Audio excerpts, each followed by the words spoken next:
On this week's show, we are going to be talking about rent-to-rent and serviced accommodation. In the news, are property sellers really as motivated as we were all thinking post-pandemic? And we're going to be answering all of your property and business-related questions.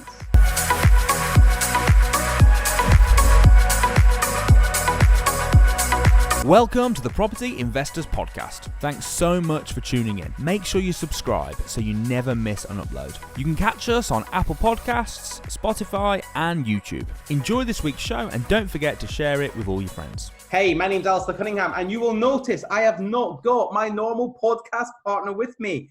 Mr. Russell Lees is very, very busy today, so he's not been able to join us today. However, he did send his regards, and he said, Alasdair, you'll not be able to do this on your own. You'll not be able to cope. You need somebody to do it with you. So I brought along our resident property, service accommodation, and rent-to-rent master. He is financially free from rent-to-rent and service accommodation. He is doing incredibly, incredibly well. His name is Mr. Ricci Mandal. Hey! Hey, I welcome. was like waiting for the round of applause, but there wasn't one. Nah, you're not that popular. Anyway, so Rick, thanks for jumping in and joining me on today's podcast. Obviously I know you don't do a lot. So when I phoned you 10 minutes ago and said, Rick, I need you in podcast, you were like, okay, but nothing else to do. Is that really what happened? Or?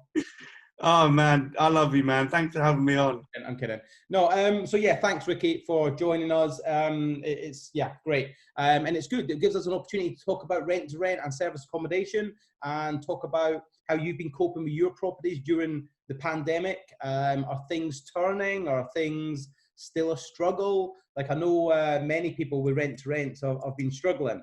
But before we get there, what have you been up to? How have you been coping during the pandemic? And anything you want to say about yourself? Yeah, I mean, I think it's a great time for everyone and to be working on their businesses and doing the things that you wouldn't normally get done.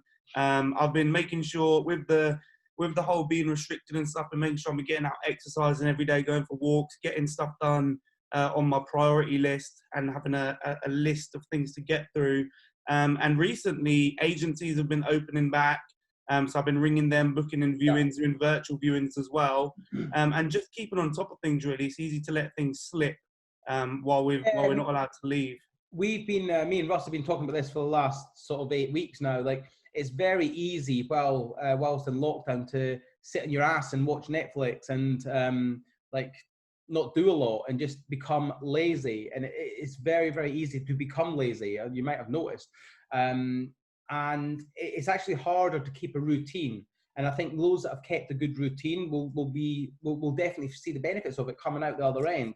I know you've done lots during lockdown with regards to work, with regards to your branding, like your own business, your own sort of sourcing business. I've done loads. Like obviously, I've wrote the second edition of my book. I've managed to get that on Audible, so that's now uploaded to Audible. If anyone wants it, get onto Audible. If you open an Audible account, you can download it for free, so you don't have to worry about that. You don't even have to worry about paying for it. Just download it free of charge on a new Audible account. So what have you been up to this week? What specifically have you been doing this week? Monday, Tuesday, Wednesday, Thursday, Friday? So this week, I've been on the phone to a couple of people that I've got on sourcing agreements and catching up with them and checking in and letting them know where we're up to. Yeah. We're in the process of doing it's a small development in Rushden. So I've been crunching the numbers on that and going through, there's like planning permissions and stuff that are needed. Yeah. So I've been sorting that stuff out. Been working with people on Samuel 365 as well. Checking in with them and doing, mentoring calls. So it's just keeping busy, and as well as, my own personal branding and what I've got to do. So it's been a mixture of both, and it's just been busy. It's been really busy. Booking in viewings as well. I've started booking in viewings again. Yeah, good.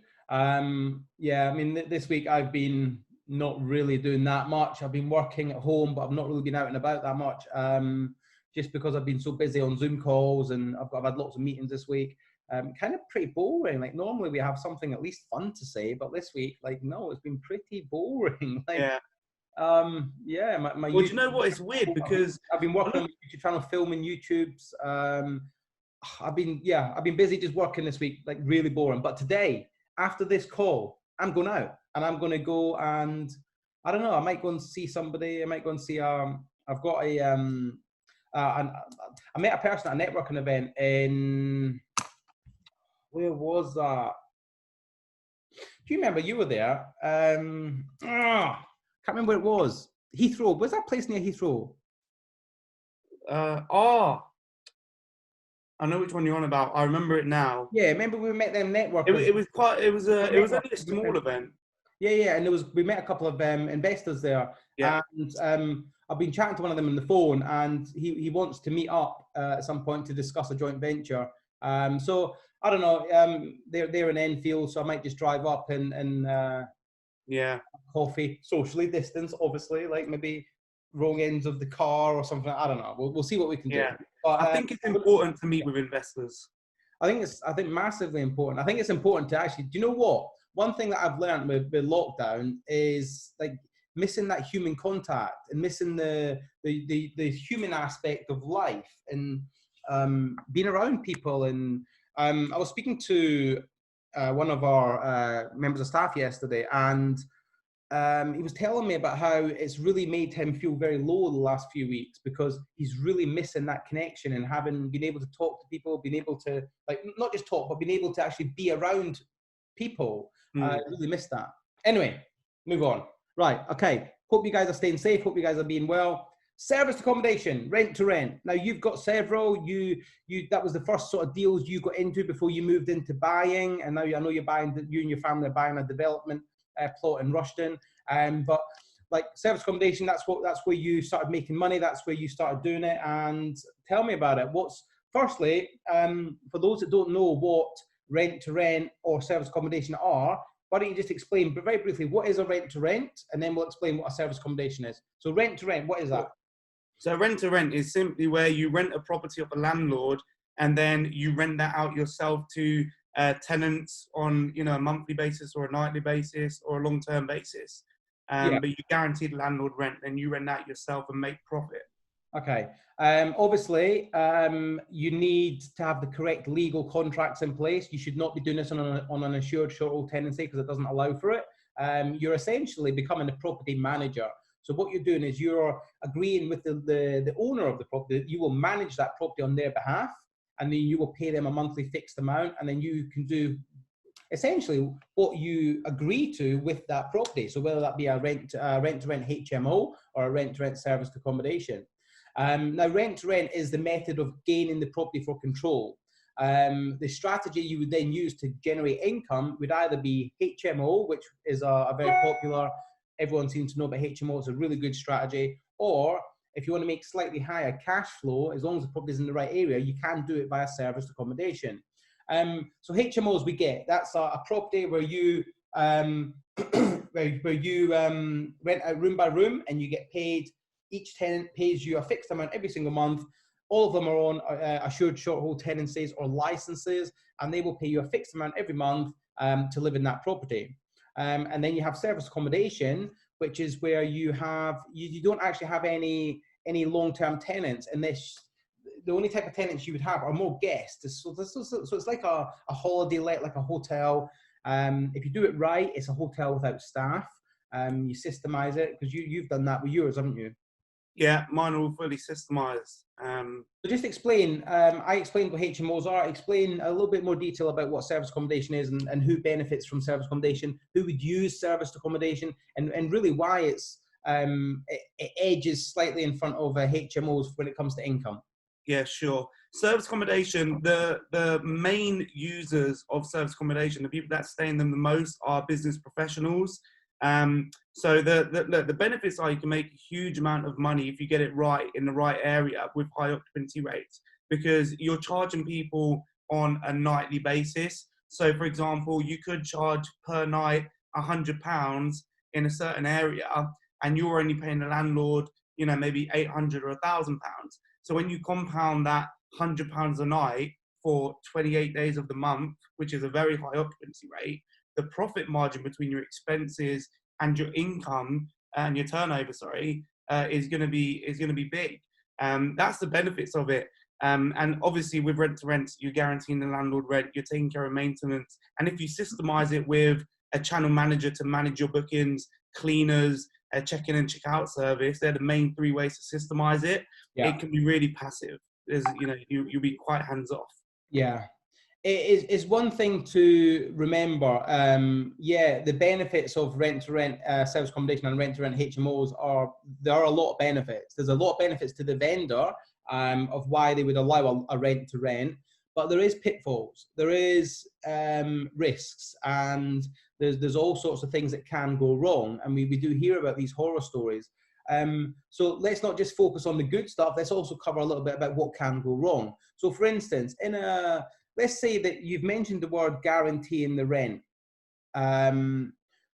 Talk to me about guaranteeing the rent, because how do you guarantee the rent? Well, in the company let or the management agreement, in there you will have a fixed amount of rent that you're going to pay every single month, and the benefit is to guarantee that to the landlord. Now, the problem is, and the risk is, if you're doing service accommodation and you don't have a high occupancy rate and you don't have guests in there staying, you've got no income to be able to pay that rent. So you have to pay it off your own back. You have to pay it yourself.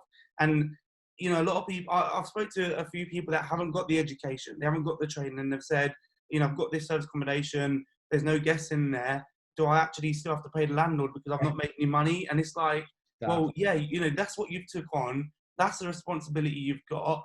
So you have to still pay it. That's the risk with service accommodation.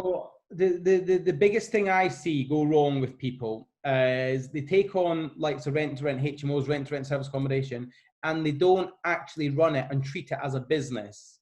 They treat it as a little bit of a side hustle. As anyone that's been and seen me speak on stage, you'll know this. Whenever I say this all the time, if you treat anything like a side hustle, you will get side hustle results. If you treat it like a business, you'll get business results. Now, many people don't respect it and treat it like a business.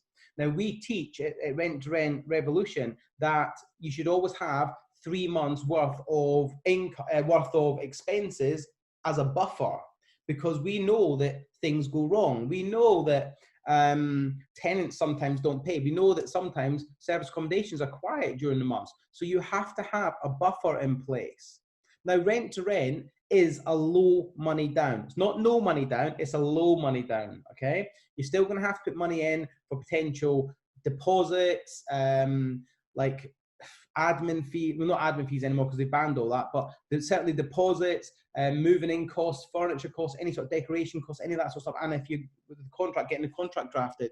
So you could easily get into a rent to rent for a couple of £1,000 easily.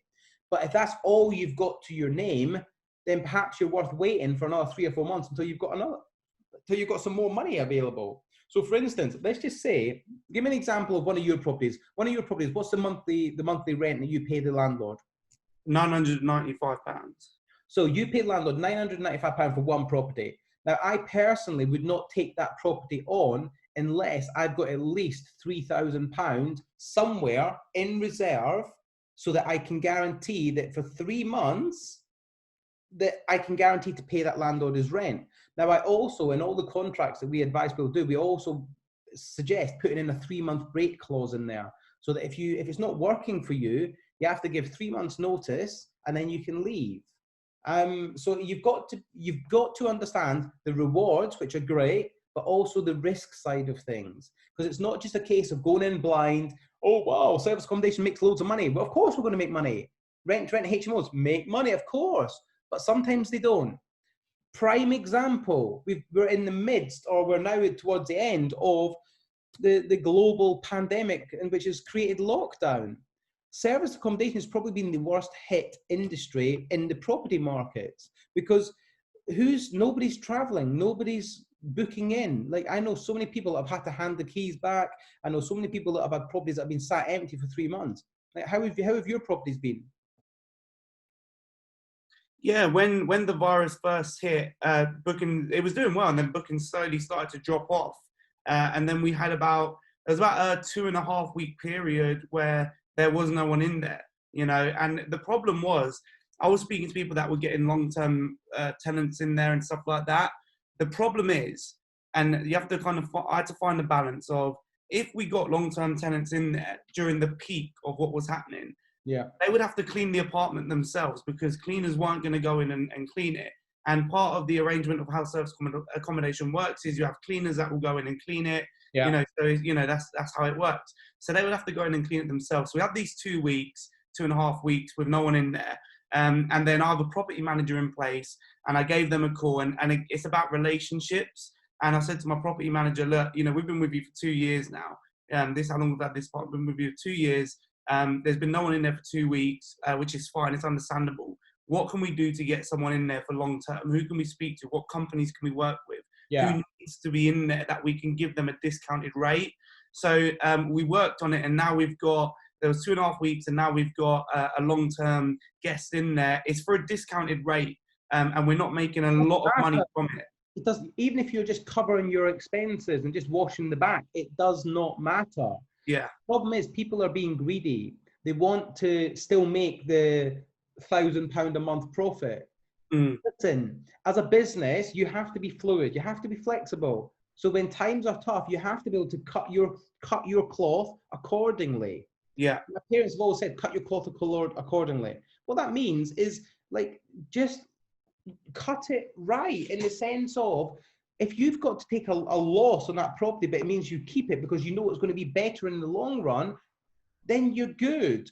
But if you've taken on service accommodation and you literally have nothing behind you, no buffer, no like ability to borrow money, no ability to get credit, then like these are the people that are going to be really, really struggling.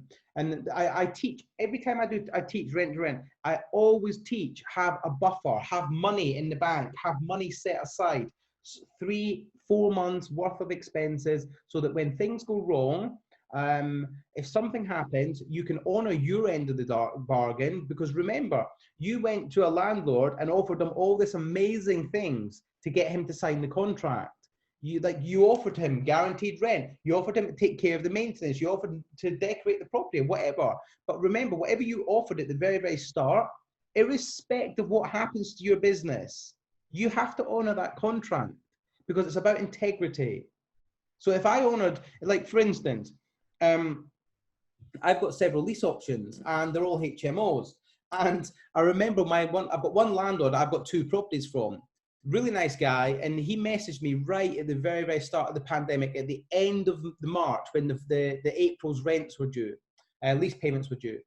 And he's like, Alasdair, I just wanted to touch base to see what's happening with regards to the payments that you make me every month. And I said, well, what do you mean what's happening with them? And he says, well, obviously I appreciate that you might not be making any money, so do you want to negotiate a lower payment or something like that? And I'm like, no, I owe you. I told you I would guarantee you X amount per month, so that's what I'm going to pay you. I don't care if this pandemic takes 3 months or 6 months. I don't care. I made a promise to you at the very, very start that I was going to pay you X amount per month, so I'm going to pay you X amount per month. Now, it's just about having integrity. Do what you say you're going to do. Okay, so if somebody's looking to get into rent to rent, HMO and service accommodation, what should they, I don't know, give me 3 or 4 action steps that they can take to go out, find some good deals, and start running, becoming a property entrepreneur. Because I actually don't class rent to rent as investing. I don't, because you don't own the asset. So all you're doing is you're taking a property and you're using it to control, you're controlling it, and then you're generating income by control. So that's a business, that's entrepreneur, it's physical, hands-on. So what can our listeners and our viewers do? 3 or 4 action steps that they can do to go out and start a rent-to-rent business. What would you recommend? I think the first thing is to, before you do anything, you really need to understand how rent-to-rent works, what contracts you need, and how it's done properly, so you don't sting yourself in the long run. So the first thing really is just to get educated and understand how it works. Once you've done that and you can understand it, the next thing to do is to book viewings and build relationships, speak to agents, speak to landlords, get in touch with these people that have properties that you're looking for to rent. The next thing to do is to position yourself. So you want to build relationships and position yourself in front of these landlords and agents and view the properties. You know, see, are they in good condition? Are they going to work for HMO or service accommodation, whatever you're looking to do? And then the next thing is to really work on, you know, the negotiating to make sure that this is going to be a good deal, and doing your thorough due diligence to make sure this is going to work, and that it's going to be a good one. Yeah, I'll add to that. Make sure you find and you understand the area. Whether you're doing HMO, whether you're doing service accommodation, some areas that will work well with HMO won't work well with service accommodation, and vice versa. So make sure that you always do your due diligence on the area. You understand what areas work, what areas don't work. You know the agents in the area, and you get known in the area. So just elaborating on what Ricci said, really. But I think fundamentally, understand it's a business. You've got to treat it like a business. Make sure you treat it accordingly, i.e. become compliant, do all that side of things. Make sure you've got some money in the bank to cover months that aren't making much money, or the gap between you signing the contracts and you actually getting tenants and then getting good cash flow. So I would say have 3 months worth of money available to cover expenses, and fully understand the risks, and understand this is no different to you going to the local high street, renting a shop, filling it full of stock, and then if nobody comes and buys off you, you still have to pay the landlord, okay? You've got to treat this like a business. It doesn't matter if your tenants don't pay you. It doesn't matter if your guests don't pay you. That is the risk that you're taking as a rent-to-renter, okay? So that's why the cushion, or i.e. the 3 months money in the bank, will help you. But understand it's a business, treat it properly, treat it like a business, you'll get business results. Guys, I hope you found that useful. Thank you very much, Ricci. And now we're going to move on. Guys, I hope you found that useful. Thank you, Ricci, for that. Now it's time for the news. So in the news this week, we are going to be talking about, are sellers really as motivated as we once thought during the pandemic? Because the talk was that, listen, during times of crisis, everyone's just trying to sell, and that you'll be able to get lots of bargains and you'll be able to negotiate prices down. But I'm not actually finding that to be the reality. I mean, I've been out viewing houses, putting offers forward. I've been even trying to bid on auction properties, and they're just not selling cheap. They're selling actually for decent money. And like, I don't know, what do you think, Rick? Do you think prices are down? I know you've been out looking at houses and you've got some more viewings booked, but do you think prices are going down? Do you think vendors are open to offers, or do you think they're all being very, very much stuck? Because we know that during times of recession, and when people are scared, they generally become, like the best thing, Warren Buffett says, become greedy. When people are scared, you become greedy. And when people are greedy, you become scared. So the general consensus was everyone would be able to get bargains, the house prices would be down, but it's just not happening. I'm not seeing it at the minute. Now, I'm not saying it won't come, but at the minute, I'm not seeing it. What do you think, Rick? Yeah, I think, I agree with you. I think at the minute, it's kind of, the way I've seen it is, when this whole virus kind of struck, everyone just kind of went crazy, just with everything. And I think with property, everyone was like, oh my gosh, like, I'm going to get rid of all of these houses right before this happens because I don't want to be stuck with them. And it was like, they were just like, but no one was, it just happened so quick. So all of this happened. It came so quick. The agencies shut, so there was nothing that they could do. And now, fast forward 2 months, it's like, it's kind of like that. It's like, whew, now that that's kind of easing off a bit, I don't actually need to sell them as quick. I can get a bit more money for them, and they've chilled out a bit. So there was a bit of panic, and now they've chilled out a bit. That's what I've found anyway. I mean, I read a news article this morning saying that house prices are expected to dip by about 8.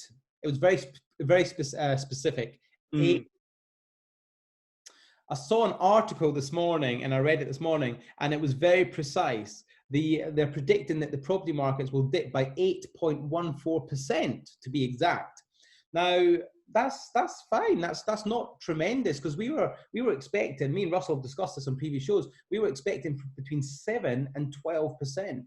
So we'll see. I mean, who knows what's going to happen? But certainly today, this week, last week, and probably next week, like, we're trying to put cheeky offers in. We're trying to get offers accepted below market value. They're just not getting accepted because sellers are not desperate to sell at the minute. I think they're a little bit scared and they're a little bit apprehensive to what's going to happen. So they're probably holding on, thinking that actually prices might go down a little bit first, but they might go up. We know that after recession comes expansion.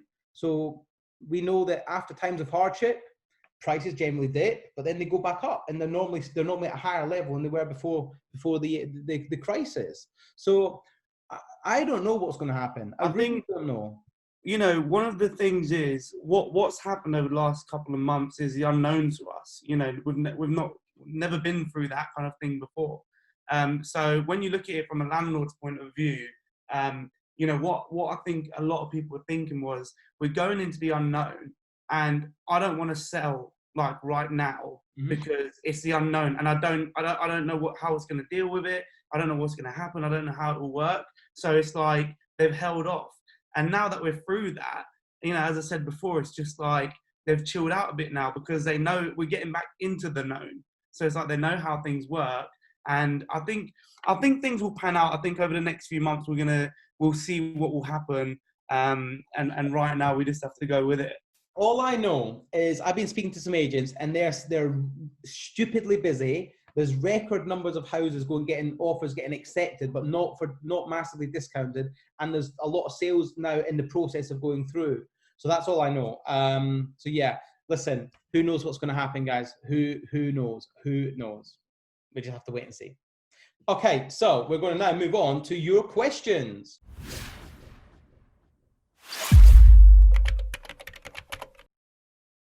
Okay, so now we have your questions. If you don't know where we ask for questions, we go into the Property Investors with Samuel Leeds Facebook group. I always do a Facebook Live, and I ask you to put your questions. So I've got quite a few now that I'm going to go through. So let's start. First one is from Peter Cooling. What is the future of rent-to-rent service accommodation? Is it worth investing in these now? Ricky, what do you think? I think rent service accommodation and service accommodation in general, I think it's going to grow again. I think it's going to have a boom. You know, the last few months, businesses haven't been able to grow. Directors and employees haven't been able to travel. I think now restrictions are easing.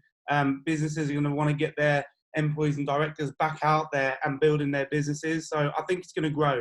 I really do. Considering the biggest use of service accommodation is business users, as soon as businesses open up again and businesses start traveling and salesmen are out on the road and people are out doing property viewings and people are out doing whatever they've got to do, like they'll be staying in service accommodations. So I do think it's a good time. And the good thing is let's look at if you're a good renter who runs it like completely ethically, legally, above board, treat it like a business, do it properly.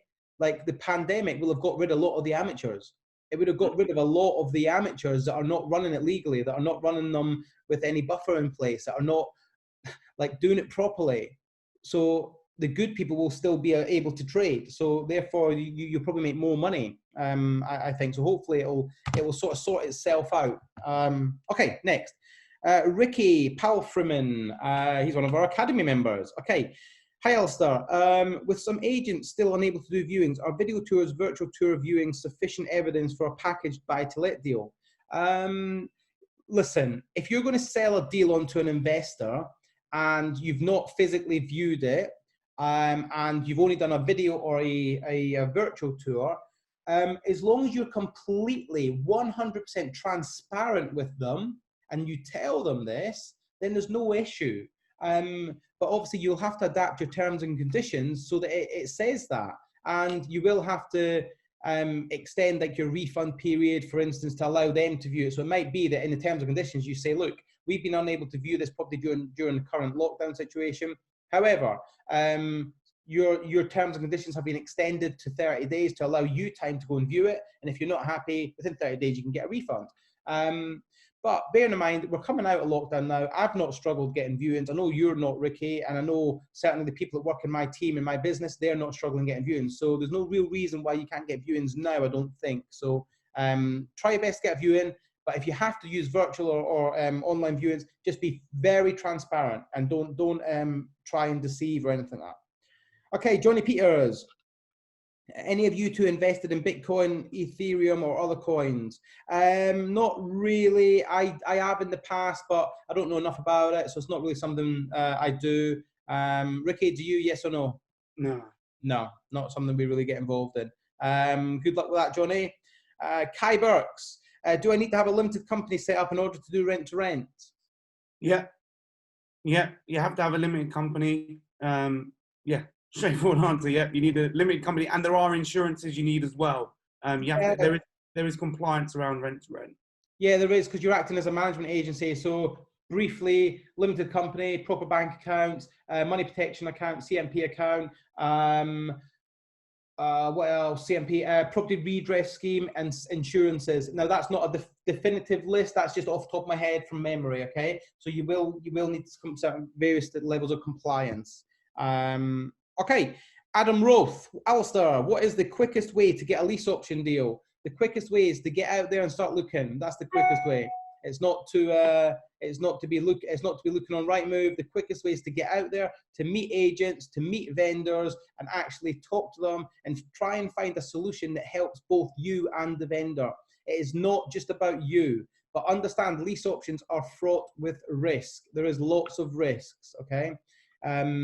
Such as you need to make sure that you're aware that when you come to purchase a deal at the end, you cannot get a standard mortgage for it. You have to use bridging finance or cash because you've had a prior relationship with the vendor. So understand that. Now, you could say that's a problem to worry about in 5 years, which I agree with, it is, but just as long as you're aware of it, that's fine. Secondly, make sure the vendor gets proper legal representation. You're not there to give them legal advice. You need to make sure you put them in touch with a solicitor that understands lease options and that can give them proper legal advice so they're safe and they're properly legally represented. It's crucial, okay? Very, very crucial. And do not take advantage of anybody when it comes to lease option agreements. Make a win-win. For instance, one of my lease option agreements, I pay the landlord a certain amount of money every month. He knows exactly what I'm doing with the property. He's very happy with it. I've done a full refurb on the property. I've done all the maintenance ever since. I've let him view it every 6 months whenever he wants to view it. But at the end, we're going to share the profit. So I'm not being stingy. I'm not saying I want all the profit for me. At the end, we've got a percentage split on the uplift, if there is an uplift. So if let's say it goes up by 30 grand, and I buy it and I make £30,000 instant equity, and I'm sharing that £30,000 with him. So for us, it's fair both ways. Okay, so make sure you do it correctly. Okay, and there's one from Claudette. Showing us what makes a good deal and going over numbers and floor plans. Okay, we can't. It's not really a question, Claudette, but a good deal. What makes a good deal, Ricky? In less than a minute, what makes a good deal? What makes a good deal is if it's fair for everyone, everyone's happy, and it makes profit. You've still got 40 seconds. Okay, get that. Listen, I'll elaborate. What makes a good deal? Something that everyone's happy with, something that makes a good return on investment, something that is what the investor's looking for. So it's all about your investor. Okay, it's not about you. It's not about it's about you. It's not about you. It's about the investor and it's about the vendor. As long as the vendor's happy with what you offer, and as long as the investor's happy with what you've got to secure that and what the deal entails and the money in, money out, etc., etc., etc., that's what makes a good deal. Because remember, you're basically, as a deal sourcer, you're shopping for your investor. Think of yourself as a personal shopper. Like if I went into Selfridges, what am I looking for? If I book a personal shopper, which you are as a sourcer, what am I as the buyer, the customer, looking for? If I'm looking for a fur coat and the Selfridges personal shopper is showing me leather coats, that's not what I'm looking for. Not that I wear fur, by the way. I don't wear fur. He does. Example. Only on Saturday nights, don't worry. It's an example, okay? So just you are shopping for your customer. Understand what your customer wants, but to them, what is a good deal? That's what's important. And then you go out, you find that deal, and as long as it's also a good deal for the vendor, happy days. Boom, you're in the middle, you get paid.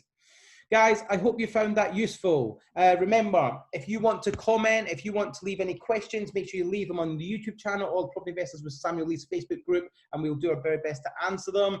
Ricky, my friend, you have been excellent. Thank you very much for jumping on last minute. I know it was a very last minute call to jump on board, so you've done that. Amazing stuff. Thank you very much. Guys, make sure you tune in tonight, 7 p.m, Friday night, YouTube channel, Audible, iTunes, Spotify, everywhere. Make sure you get on, make sure you leave us a comment, and I shall see you next time. Ricky, thank you very much, my friend. Cheers. Thanks, everyone. See you next week, guys. Bye-bye.